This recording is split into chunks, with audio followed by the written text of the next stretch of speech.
The death of Abu Bakr al-Baghdadi is a real victory in the war against terror groups.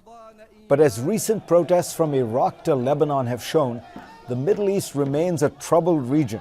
And if Baghdadi's death produces a greater American disengagement from the Middle East, things there could spiral downward. Let's remember, after the 9/11 attacks, the war... Got some breaking news here. Of course, we started this newscast talking about that big ruling by the judge who said, look, we don't have kings in the United States, suggesting that Don McGahn and maybe others need to testify that there is no absolute immunity. Well, President Trump has now tweeted 3 times in a row in, well, the last hour, or maybe much less than that. Let me go back to Hans Nichols, who's at the White House. What's the president saying?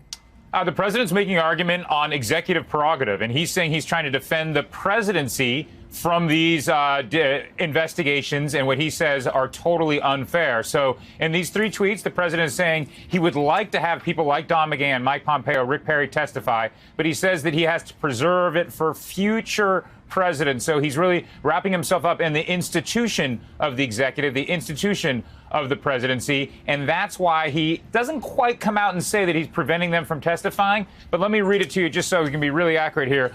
Other than that, and the that being that I'm fighting for future presidents, I would actually like people to testify. He says Don McGahn is a respected attorney and has already said that he did nothing wrong. He says, as it relates to John Bolton, who's also asked the courts to weigh in on whether or not he can be compelled to testify.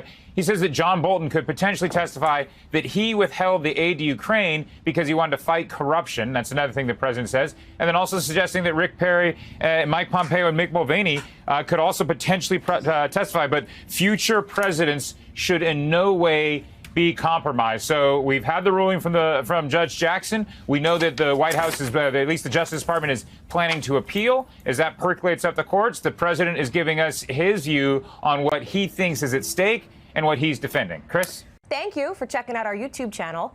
Why don't you subscribe? It's really easy. Just click on that button down there. And for more news from MSNBC, click on any of these videos here for the latest interviews and highlights. You can get more videos from MSNBC with our newsletters. Head over to msnbc.com/newsletters to sign up.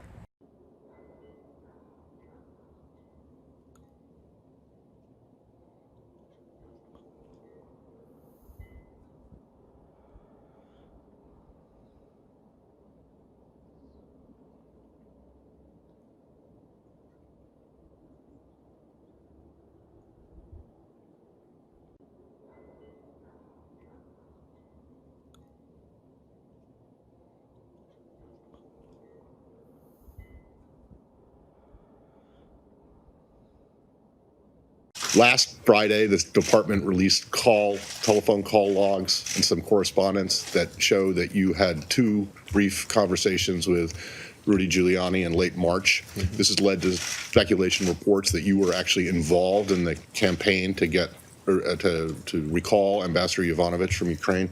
Wondering, did you discuss Ambassador Yovanovitch in those calls with Mayor Giuliani, and did the State Department then mislead or misinform Congress as to the circumstances of her departure in the 2 letters that were sent to Steny Hoyer and Eliot Engel? Thank you. As for Hong Kong, I think the administration has been pretty clear about our expectations about how Beijing will treat people throughout the country. We have human rights standards that we apply all across the world.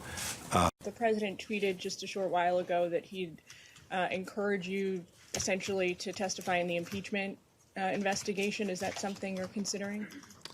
When the time is right, all good things happen.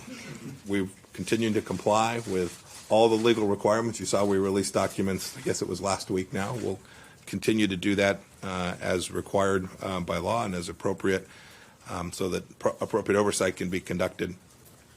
But with respect to the larger set of issues, turns out Pelosi is signaling, according to The Hill, that this deal is within range, close quote, of a deal with the White House. What they need is, says, we're within range, substantially improved agreement, she says. Now we need to see our progress in writing that she and Robert Lighthizer discussed.